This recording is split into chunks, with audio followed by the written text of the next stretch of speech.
Hey fellow YouTubers and watchers, today we're doing some chest and back with Shane Scott. On this exercise we're doing a little drop set deal. I try to get 100 reps, Shane's just trying to get I think 50 to 65. He started out with a 15 rep and then I think we just ended up doing 10 reps per 10 pounds. So we started out with 5 10s on each side, and he did 15 the first set, then dropped to 10 on each 10 after that.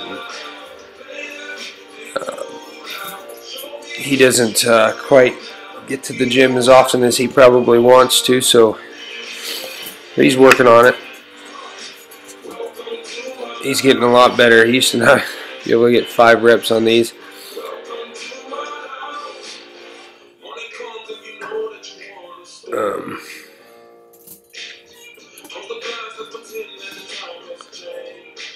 So the objective on this exercise is to just get a really good pump. I like to start out with it. It gets a lot of blood to your chest and really gets the chest workout started. It allows you to warm up as well because it's not really all that much weight, but it's the idea of how many reps you get in a short amount of time.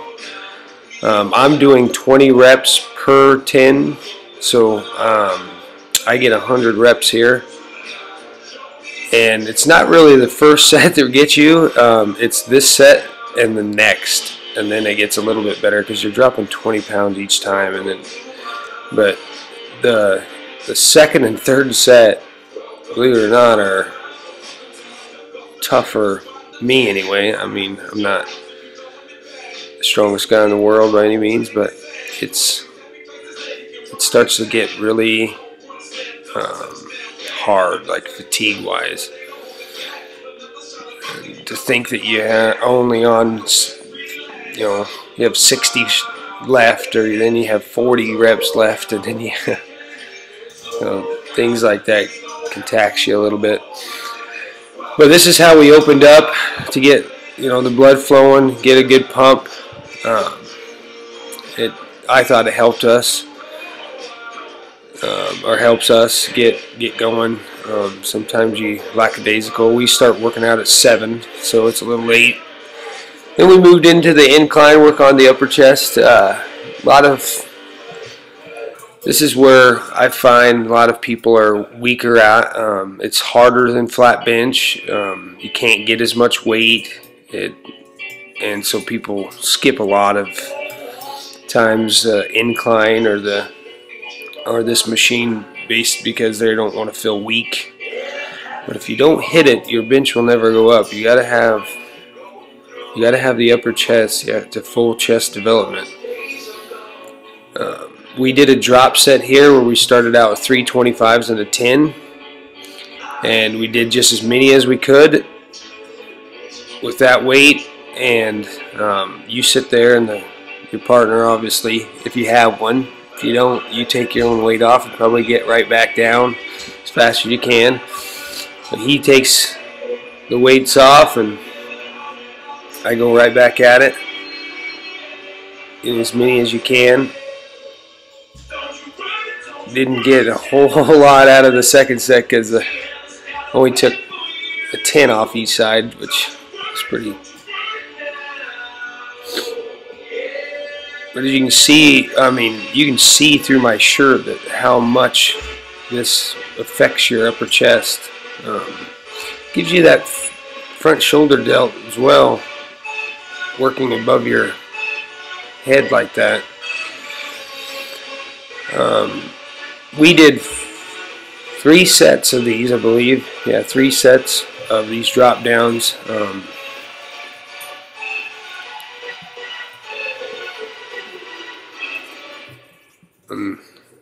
It's taxing. He's already destroyed. His chest is.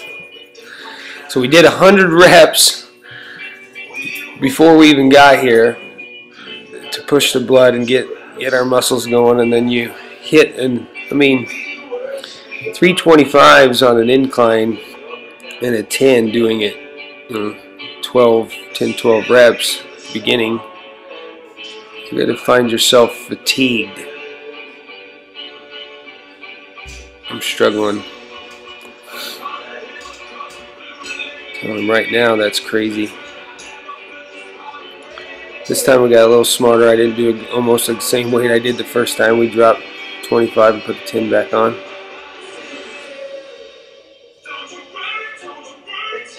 But you can see the chest just pushing out of my shirt there.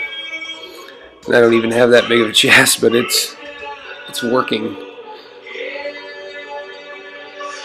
I try to throw incline in on every chest workout, different types. We don't always do drop sets. Lots of times we do, just like we did over there,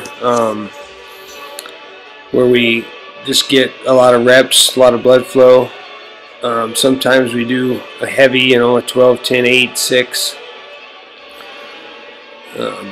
When we're just trying to push volume and size.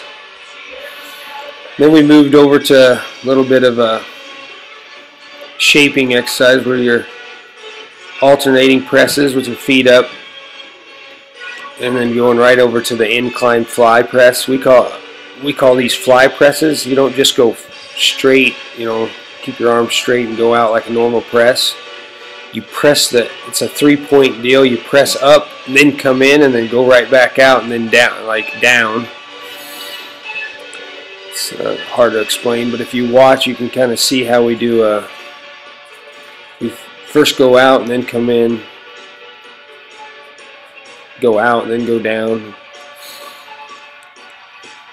Wow, you can see I'm taxed. I can't even do the 65-pound dumbbells.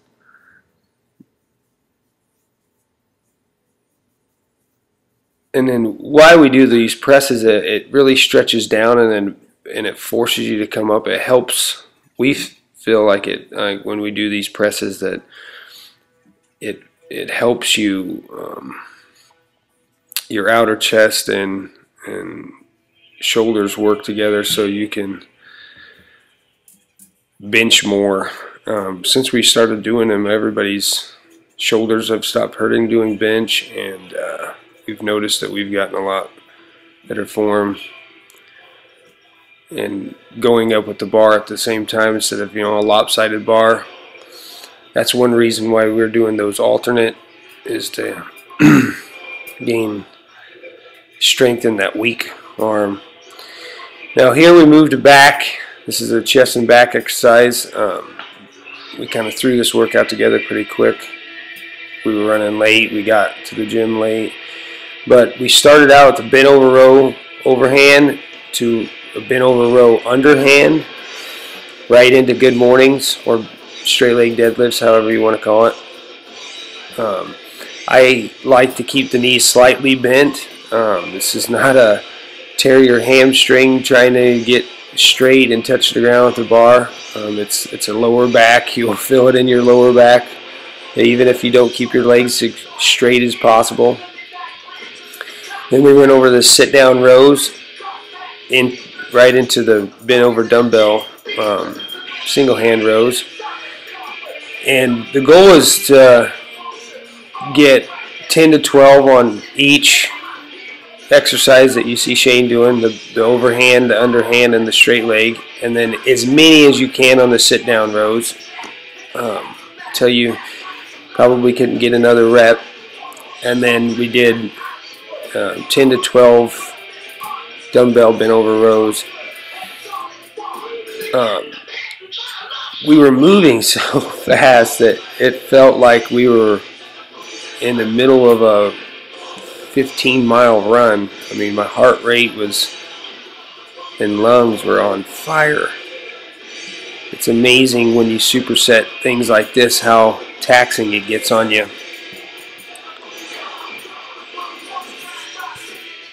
But this was a Tuesday night. We were running late. We kind of put this together. Shane hadn't worked out in a long time, so we wasn't trying to go so hard that he couldn't keep up. But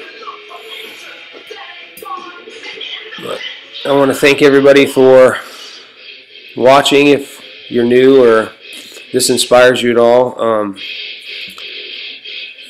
Thanks for watching, and hopefully you got a little information or some ideas for your next workout. Thanks again. Bye.